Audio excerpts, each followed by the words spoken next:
hold an hour. We cycled around Australia in 37 days, 20 hours and 45 minutes. There we go. So round of applause, please, for Dave.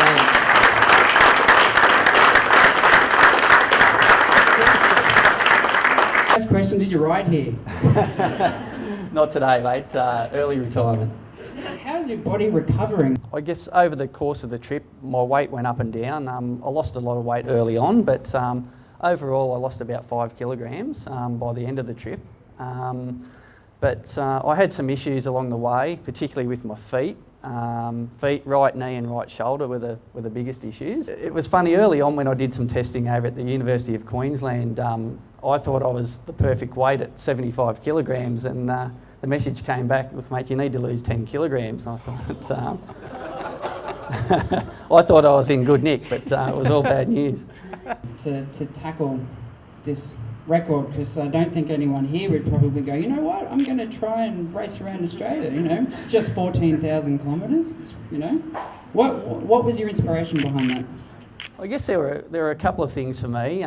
Firstly was I've got 3 children now, very lucky I've got 3 children, but I had twins born 3 months premature 5 years ago, and they spent 3 months in intensive care, and it was very touch and go for them whether they'd pull through, and they did. And during that period I really wanted to give a thank you back to the hospital for all they'd done and for saving their lives, and the idea was born then that I'd do an Ironman triathlon, coming from someone that thought 100 metres was a long distance race, and I just wanted to challenge myself and thought, what's the toughest of one-day event that I can do? And that was the Ironman, and I got through that, and we raised some money for the hospital, and I was bitten by the bug. I wanted to go on and do other challenges, and I guess it was that coupled with the fact that manager Dave Lees, who's here today, we've always wanted to achieve something big together, and we got to that point, and we spoke to each other quite in length over the phone as to, you know, what's a good idea, what can we do, and the idea of cycling around Australia came up. And initially we were just going to cycle around Australia and raise money for charity, call in at schools and do it that way. And we decided, look, let's take it one step further, and Dave did some research and came up with the record. And initially we looked at the record and said, look, this is just out of the question. But you know, we sat down and we thought, okay, well, this is the point where I'm at, which at that point for me, I used to ring Dave and say, mate, this week I did 1 long ride a week was my goal, and a number of shorter rides.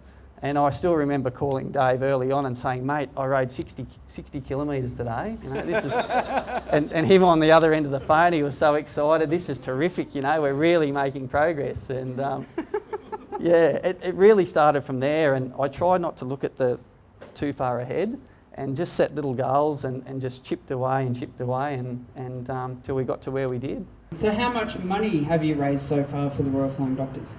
Well, our goal was $20,000, and we're about between 18 and 19,000, so we're getting very close to our goal, which was, obviously we wanted to break the record. That was one of our goals, but the other goal was to raise that money as well and make it something that we could give back to the community as well as breaking a record. Yeah, the total distance we covered was 14,251 kilometres. To do that, we averaged 377 a day. So the previous record from Perry was he cycled 14,187 k's, and that was 346 a day. So yeah, we were really happy to not only we went a further distance, but also averaged a higher mileage per day.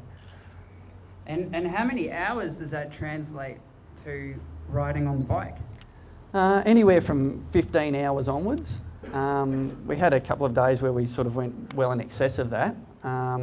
There's one period there where we had 2 or 3 days where I had on the Garmin on my bike, I looked down and it was telling me it was 47 degrees. So we had to make a few tough calls during the ride, and one of those was we just couldn't sustain riding through the day.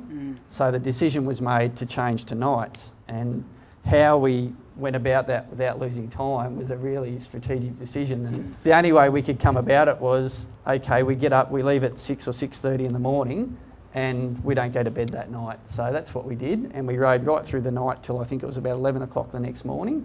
And Yeah, we got through 506 that day. A huge amount of food that you ate in just one day. So we have 3 white bread pieces of toast with butter and Vegemite, 4 wheat bix with honey and full cream milk, 200 mils of orange juice, 250 mils of coffee, 1 sugar, full cream milk, 1 Centrum, 1 fish oil, 2.2 litres of Gatorade, 2.7 litres of water, 0.8 litres of cordial, 4 muesli bars, 3 bananas, 3 raisin bread, 3 ham, tomato, lettuce, beetroot, cheese, avocado sandwiches. That sounds like a McDonald's ad. 10 Monte Carlo biscuits, 200 mils of coffee, sugar, full cream milk, 1 picnic bar, 210 grams of carrot cake. This is just all in one day. 190 grams of lollies, 150 grams of Shapes biscuits, 1 Magnum ice cream, 4 sports energy bars, 600 mils of Coke, 6 sausages. I'm assuming now we're getting into dinner. 250 grams of mixed veggies, 300 grams of potato, 190 grams of fruit, 200 grams of custard, 60 grams of Milo, 50 grams of sustagen, and 375 mils of lemonade. Was that a typical day? Yeah, that's probably an average day. But I guess for me, it never felt like I was full or eating. I was actually dropping weight while I was eating those amounts. All our information was that the Nullarbor was where we were going to make up a lot of time. There were strong tailwinds right the way across. Even the day before, we ran into a truck driver and said, for the last week, the wind's been 80 kilometres an hour. It'll be right behind you all the way. So I guess my goal was, obviously the first week was important to me. I wanted to get out there and have a strong lead and then maintain that lead till we got to the Nullarbor, and that's when I really wanted to bring it home strongly. And that all went well until we hit the Nullarbor, and the wind was ferocious. It was almost knocking me off the bike backwards. It had turned around and it was quite vicious, and there were times there where we were down to 9 kilometres an hour, and it was really tough mentally, just knowing that all our preparation was here, was the part of the race where we were going to make up time and put some distance on the record, but it was the opposite. I'll never forget a moment early on the first day we were on the Nullarbor, and Dave often came up beside me and drove beside me and asked how I was and how the body was and if I needed anything. And this particular day he drove up beside me, and the look on his face, and I think mine would have been worse, we just looked at each other and he dropped back. Not a word was said. In terms of the bike, it did not miss a beat the whole trip. It was absolutely fantastic. The only modifications that I've really made, as you can probably still see, I haven't changed it, but on the tri-bars, after a couple of days, I developed sort of golf ball size lumps in my arms just from being down so long. So a funny story with that was that I said to my father, I said, Dad, I need a favour, I'm a pain, but can you go ahead to a shop while we're still on the East Coast? I need if you can buy some foam for me, just to add some extra padding, and we'll strap it on there and see if that makes a difference to try and get rid of these lumps on my arm. So he said, oh, hang on a minute. Before we left home, I shoved some foam down into the spare tyre on the camper trailer. I'll see if it's still there. And 2,000 kilometres later, it was still there, unbelievably. And that's still what's on there. So we used the foam, we strapped that on, the lumps went away and it continued. But in terms of the bike, yeah, what we did there was the caravan was always 100 to 150 kilometres ahead. We'd catch up. If we needed a rest, we'd have a rest. Otherwise, they'd continue on. And this particular night, we'd had a big night, and we got to a town in the middle of nowhere called Timber Creek in the Territory. And we got there, and the van was pulled up just outside of town. And Gary, one of my crew members, Gary, said, mate, we've got a bit of a situation. There's been a funeral in the settlement here today. All the boys have been on the drink. I've just spoken with the owner of the caravan park, and the advice we're getting is don't go through town. Things could get nasty for you. So we tossed around a few ideas. What will we do? The crew's decision was we put the bike in the car, we drive to the other side of town, I get back on the bike. And for me, that wasn't an option. I just considered that was cheating. And so I said, no, that's not an option. So we came up with the idea that we'd have a vehicle in front, vehicle behind, and I'd be wedged in the middle, and we'd just go for it, and hopefully we'd get through town without incident. So we formulated this plan. I was just about to get back on the bike. We can hear them yahooing in the background. And I turned around and a car had come. We were parked in someone's driveway out in a country. And Gary got in the vehicle and started to drive off. I turned around. To my horror, the bike was in front of the car. Gary couldn't see the bike. They were both, the car was white, the bike's white obviously, and off he drove. And the next minute I heard was a crunch, and I looked and here was the Flight wedged under the front wheel. And yeah, it was a tough moment. We all raced in, Gary reversed back. I thought the bike was gone for sure. We picked the bike up and basically all he'd done was a wheel alignment, and believe it or not, I got back on and rode faster that night. So running over the bike actually turned out to be a good thing. Unbelievably, we didn't have a flat tyre in that 14,251 kilometres. We didn't have one flat tyre, which was just unbelievable. What's next? Yeah, it's funny, you know, I guess we didn't really have a plan as such when we got back. We just wanted to get through this adventure and see what would happen and how we'd feel. And we're definitely, there's plans for another adventure, that's for sure. We've already spoken about it. We thought we'd come back, we'll have some time off.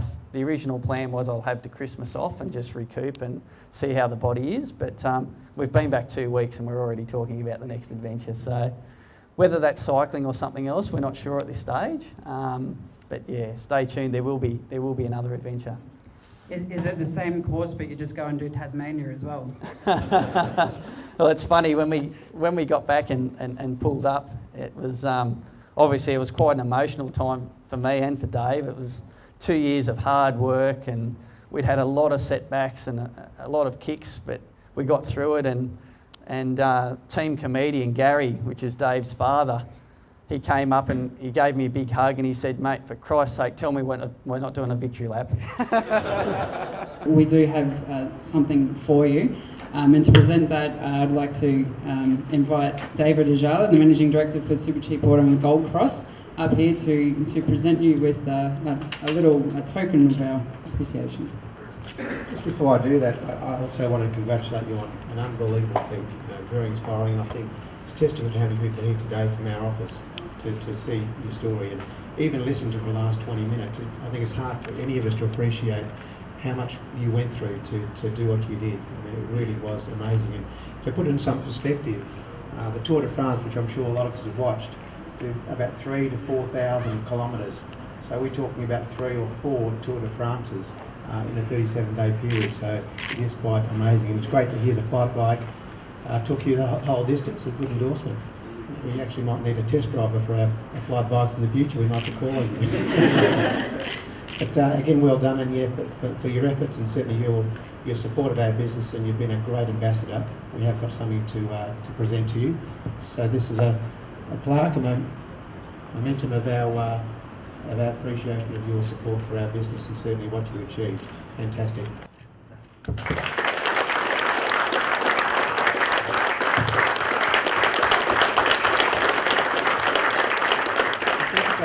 I think we heard a little while ago that there was a target that David set himself in terms of not only the trip but also raising funds for a very worthy cause, the Royal Flying Doctors of Queensland. And I think we've got Kirsty here, Kirsty Hamilton from Royal Flying Doctors. Thanks for coming along. And today what we'd like to present to both of you for, again, what you've achieved, but also make sure you get your target, is a $3,000 cheque from the Gold Cross business to Royal Flying Doctors for your efforts.